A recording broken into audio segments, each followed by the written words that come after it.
कि मैं कोई बहाना नहीं देना चाहता इलेक्शन कमीशन ऑफ पाकिस्तान को कि वो पीटीआई के इलेक्शन में जो जनरल इलेक्शन है नेशनल असेंबली और प्रोविंशियल असेंबली के में का, उसमें वो बल्ले का निशान ले लें। या आज फैसला मैं आपको सुना रहा हूं कि इंट्रा पार्टी इलेक्शंस हम हफ्ते के दिन इसी हफ्ते सैटरडे को हम ये इलेक्शंस कराने जा रहे हैं। कदावर शख्सियात के नाम सामने आए, लेकिन फैसला ये किया गया कि वो जो कदावर शख्सियात हैं वो मुस्तकिल ओहदे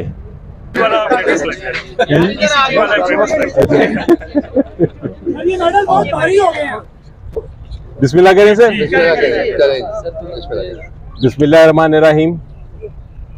पीटीआई की लीडरशिप ने आज मुझे एक जिम्मेदारी सौंपी है कि जो इंट्रा पार्टी इलेक्शंस के बारे में जो फैसला किया है उससे मैं कौम को आगाह करूं। आप सबको पता है कि पीटीआई ने इंट्रा पार्टी इलेक्शंस कराए थे 2021 में और हाल ही में 2022 में, और हाल ही में इलेक्शन कमीशन ऑफ पाकिस्तान ने एक नोटिस दे दिया कि आपको, चूंकि आपने इलेक्शन नहीं कराए तो क्यों ना आपको हम ये बैट का जो बल्ले का सिंबल है वो हम ना दें। पीटीआई की legal team election commission of Pakistan के पास गई और सारे इंट्रा पार्टी इलेक्शन जो कराए थे उसके दस्तावेजात उनके सामने पेश किए।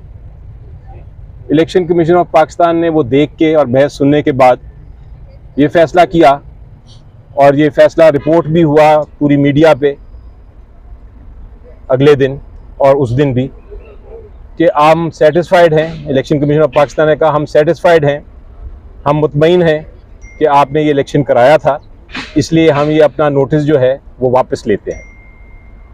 लेकिन फिर तहरीरी फैसला नहीं आ रहा था, तो हमें शक होना शुरू हो गया कि शायद इलेक्शन कमीशन ऑफ पाकिस्तान ये कोशिश कर रहा है कि जो बल्ला है वो पीटीआई को ना दिया जाए इस इलेक्शन के लिए।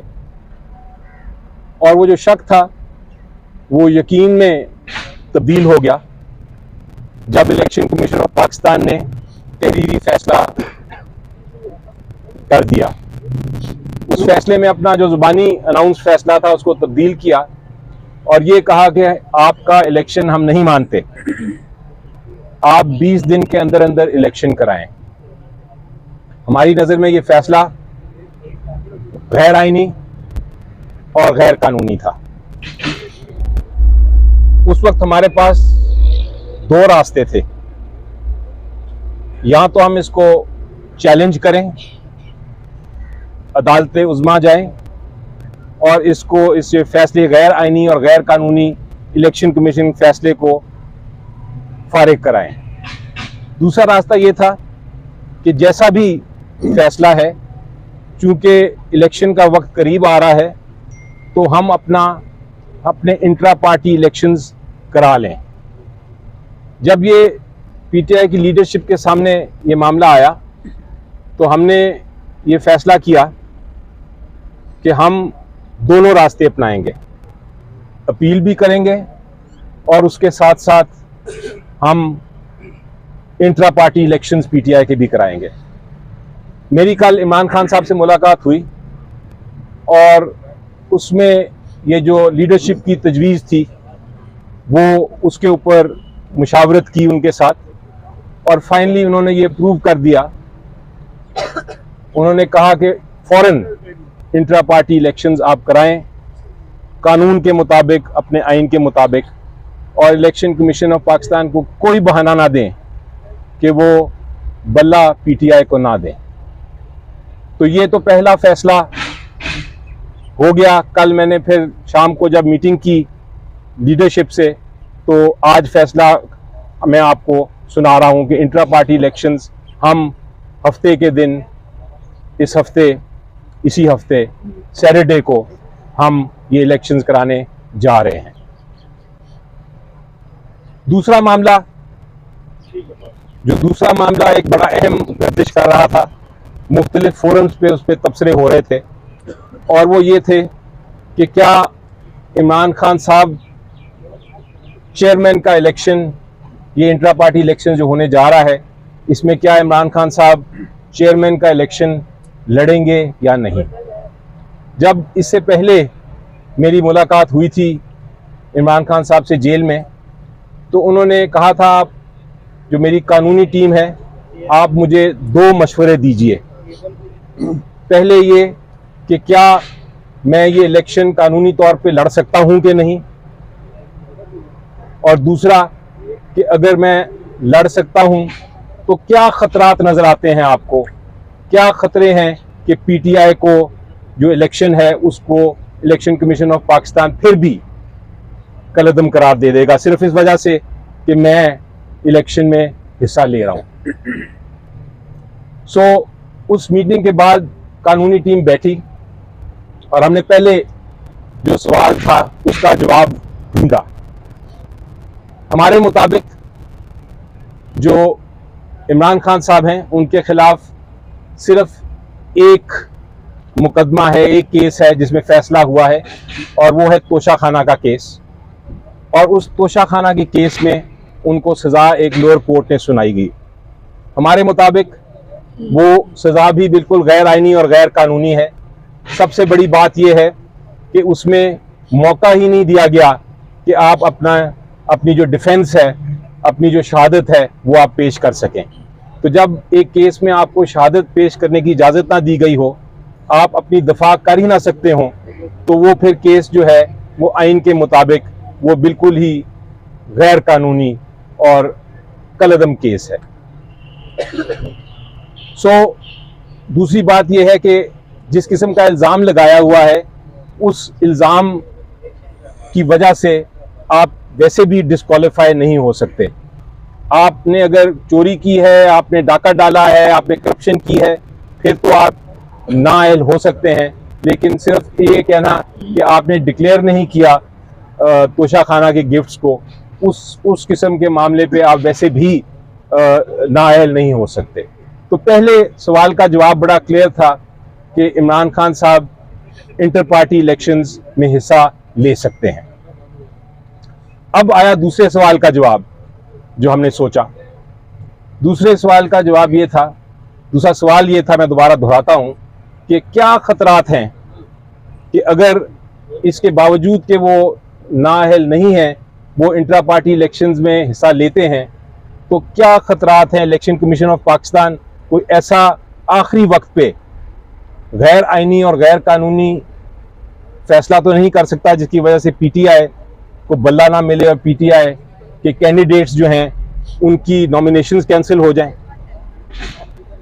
तो ये खतरा बिल्कुल था, क्योंकि वो फैसला जो है वो अभी तक सस्पेंड हुआ है। जो तोशाखाना का है वो फैसला सस्पेंड जरूर हुआ है, लेकिन उसका फाइनल फैसला नहीं हुआ।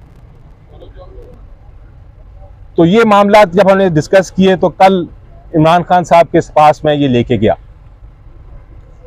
साथ बाकी भी वकला थे, और उनको ये हमने दोनों सवालात के जवाब दिए। तो उन्होंने कहा कि मैं कोई बहाना नहीं देना चाहता इलेक्शन कमीशन ऑफ पाकिस्तान को कि वो पीटीआई के इलेक्शन में जो जनरल इलेक्शन है नेशनल असेंबली और प्रोविंशियल असेंबली के में का, उसमें वो बल्ले का निशान ले लें या इलेक्शन में हिस्सा ना लेने दें, या कैंडिडेट्स की नॉमिनेशन जो है उनको रिजेक्ट कर दें। मैं किसी किस्म का ये खतरा मोलना नहीं चाहता, क्योंकि पब्लिक हमारे साथ है। इलेक्शन जब होंगे हम इंशाल्लाह जीतेंगे। मैं इलेक्शन में हिस्सा लेना चाहता हूं, जनरल इलेक्शन में। ये इंट्रा पार्टी इलेक्शन जो है मेरे लिए कोई अहमियत नहीं रखता। मैं चाहता हूं कि मेरा जो केस है तोशाखाना वाला, जिसकी शायद कल समाअत है, वो जल्द से जल्द उसकी समाअत हो, उसका फैसला हो। जब वो फैसला हो जाएगा, मैं intra party election as chairman दोबारा लड़ लूंगा। फिलहाल आर्जी तौर पे आप अरेंजमेंट करें कि ये इलेक्शन कराएं, इंट्रा पार्टी इलेक्शन। इसमें जो भी इलेक्शन के तकाजे हैं, जो भी पैनल है, वो पैनल मैं अप्रूव करता हूं। आप जाके ये फैसला लीडरशिप से करा लें और फिर उस पैनल के जरिए इलेक्शन कराएं। तो ये दूसरा उनका फैसला कल मैंने रखा सीनियर लीडरशिप के पास और वो सीनियर लीडरशिप ने वो भी अप्रूव कर दिया। सो इलेक्शन जो है इंट्रा पार्टी इलेक्शन वो आर्जी तौर पे इमरान खान साहब जब तक इनका तोशाखाना के केस का फैसला नहीं होता वो ये इलेक्शन नहीं लड़ रहे। अब तीसरा सवाल आया। तीसरा सवाल ये आया कि उनके नॉमिनेटेड पैनल पे कौन कौन होंगे, क्योंकि कैंडिडेट्स जो हैं इंट्रा पार्टी इलेक्शंस के वो कौन कौन होंगे। उसके ऊपर मुख्तलिफ लोगों के नाम आए, डिफरेंट अपॉइंटमेंट्स हुई और ये भी नाम आया फाइनली कि चेयरमैन उनका नॉमिनेटेड केयर टेकर चेयरमैन कौन होगा, यानी जब तक कि वो अपना इलेक्शन नहीं लड़ते इंट्रा पार्टी चेयरमैन के लिए वो कौन होगा। बहुत से कदावर शख्सियात के नाम सामने आए, लेकिन फैसला ये किया गया कि वो जो कदावर शख्सियात हैं वो मुस्तकिल ओहदे संभाले हुए हैं पार्टी के, वो उनको आर्जी ओहदा देना मुनासिब नहीं है। इसलिए हमें कोई ऐसा शख्सियत चाहिए जो कंट्रोवर्शियल ना हो और जो केयर टेकर मोड का ये आर्जी तौर पे ये जो अरेंजमेंट है उसका किरदार अदा कर सके। तो अब जो मैं नाम जो उन्होंने सिलेक्ट किया और जो नाम मैं लेने लगा हूं वो एक ऐसी शख्सियत है जो कि कदावर तो हैं लेकिन वो टेम्पररी अरेंजमेंट के लिए बिल्कुल मुनासिब हैं और उनकी नॉमिनेशन से आपको पता चल जाएगा कि ये कोई -1 फार्मूला नहीं है, ये कोई कू नहीं है, ये इमरान खान साहब के अपने नॉमिनी हैं और ये एक आर्जी तौर पे जो अरेंजमेंट हम कर रहे हैं उसके मुताबिक मुनासिब हैं। ये जो र्यूमर्स चल रहे थे कल के या उससे पहले भी कि कोई -1 हम करेंगे, बिल्कुल नहीं। पीटीआई इमरान खान है और इमरान खान पीटीआई हैं। पीटीआई जो है वो इमरान खान साहब के बगैर कुछ नहीं। कागज पे अगर आप चेयरमैन हो या ना हो उससे कोई फर्क नहीं पड़ता, जो लीडर हैं और मुस्तकिल लीडर हैं वो इमरान खान साहब ही हैं।